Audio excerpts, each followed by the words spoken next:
अतिरिक्त कटकणा बोधे किसी ना ओडिशा रे आमे से गाइडलाइन अनुसार ही कटकणा करा जाइछि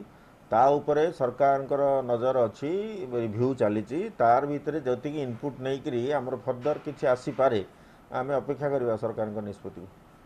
କିନ୍ତୁ WHO କହିଥିଲା ଯେ 5% ତଳୁ ଯଦି ପଜିଟିଭ୍ ଭାର ଯିବ ତାହେଲେ କଟକଣା ସମ୍ପୂର୍ଣ୍ଣ କରାଯାଇପାରେ ଏଇଟା କାହିଁକି ଆମର ତ 5% ତଳକୁ ଆସିଲାଣି ना 5% तौक आसले भी आम देखुचे जेहेतु यार ट्रांसमिसिबिलिटी बेसी अच्छी आम प्रोटेक्टिव फुटिंग रे रोचे जमी आम ट्रांसमिशन को बढ़ेवा ना